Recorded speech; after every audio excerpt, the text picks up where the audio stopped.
Hi there, I'm Zach from the Bayley-Hay team. Our team has been servicing the Barrie and surrounding areas for 37 years, and we post videos about the key details and trends within the market and how it will affect you. Summary of what we'll cover in today's video. Today's video will be a little bit different than what you have received from us in the past. We're still going to share our "So This Just Happened" story with you, but instead of narrowing in on all of the Barrie markets, we're actually going to look at the detached markets and compare them for the following cities and towns: Bradford, Orillia, Oro-Medonte, Springwater, Bradford, West Gwillimbury, and Newmarket. As usual, we'll finish off the video with a couple of tips for you. But before we jump into the main portion of the video, you will notice on the timeline of the video that there are different checkpoints and chapters.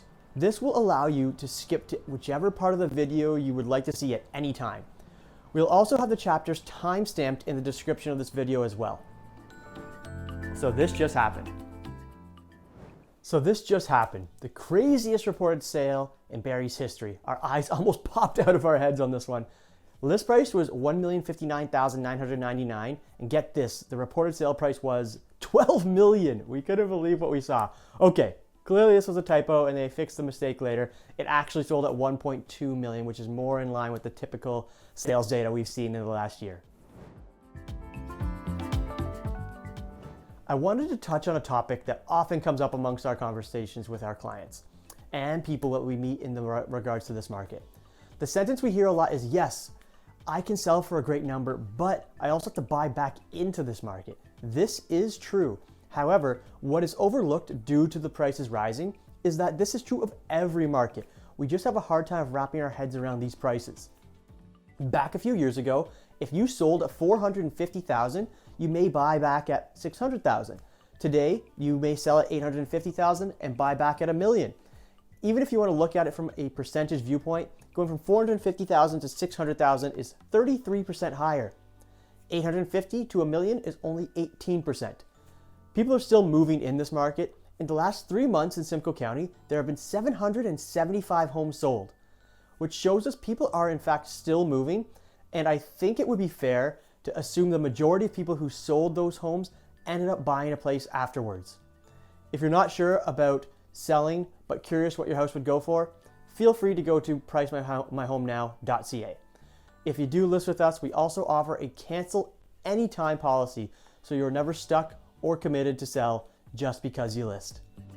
Today we'll be looking at multiple sectors of the market. For every video in this series, when going over the data and statistics, it has been specifically focusing on Barrie. What we'll be talking about today is Barrie prices and comparing them to the major surrounding areas. We'll look at Orillia, Springwater, Oro-Medonte, Innisfil, Bradford, West Gwillimbury, and Newmarket. Since we're covering quite a few areas, I'll summarize up front what we'll be looking at for each area. Detached homes, total number of sales that likely went into multiple offers, average sale price, and average list to sale price ratio. Now, let's get into the data. First, we'll look at Barrie, as that has been our main focus throughout this video series. As you can see in the chart on your screen, there were 96 total sales in January, with 85 homes likely going into multiple offers. The average sale price ended up being $1,058,721, and the average came out to be 19% over asking across the 96 total sales. Now we'll look at the northern areas, starting with Orillia and working our way back south. As you can see in the chart on your screen, there were 13 total sales in January, with 8 homes likely going into multiple offers.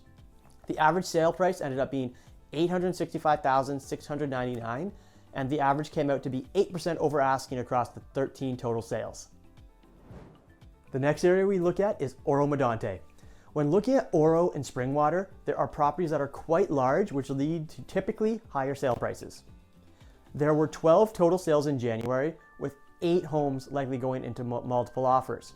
The average sale price ended up being $1,131,417, and the average came out to be 4% over asking across the 12 total sales. Now, let's take a look at what happened in Springwater during January. There were 18 total sales in January, with 13 homes likely going into multiple offers. The average sale price ended up being $1,376,156, and the average came out to be 8% over asking across the 12 total sales. Getting back to towns that are more city-like, let's look at Innisfil next. There were 21 total sales in January, with 15 homes likely going into multiple offers.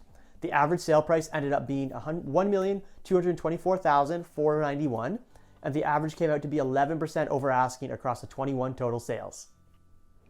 Continuing to look at more southern cities, next up is Bradford, West Gwillimbury. There were 22 total sales in January, with 15 homes likely going into multiple offers. The average sale price ended up being $1,570,232, and the average came out to be 12% over asking across the 22 total sales. And lastly, let's examine the Newmarket data. There were 37 total sales in January, with 29 homes likely going into multiple offers. The average sale price ended up being $1,531,408, and the average ended up being 11% over asking across the 37 total sales. There you have it, the summarized data for the 7 main cities and towns in Simcoe County and dipping into the northern part of York Region. As you might expect, the prices rose as you went more south, excluding Springwater and Oro-Medonte, as those are more rural areas with larger properties. The surprise was that Bradford was actually more expensive than Newmarket in January. If you decide to jump into the market and you want to work with us, this is the level of detail and information you would receive frequently from us. Looking forward to working with you. We want to leave you with a couple tips here. Now, before we end our video, I wanted to leave you with a couple tips that I think you may find useful. First, let's talk about how the average person looking to move is finding the listings of our interest. 99% of people are looking online for their next potential home, and they typically use Realtor.ca to search for these homes. We have an app that is actually capable of doing what Realtor.ca does, while also providing you with the sales data. There are quite a few other features within the app that make it very easy and helpful to use. Look out for another video in the near future walking you through how to use and access the app. The second tip I wanted to talk to you about today is when you're looking at your own home or when you're looking at a viewing of another, it is important to take a close look at the plumbing. Now, for older properties, you'll want to take a look at the water intake pipe. If there is a round ball shape near the entrance of it, that's a sign that the pipes are lead. You will want to make sure to see if there's an older galvanized pipe as well.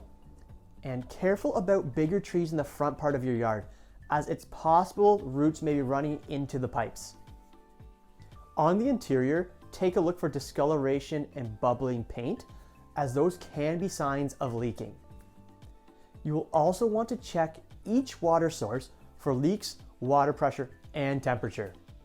I hope you found these tips helpful today.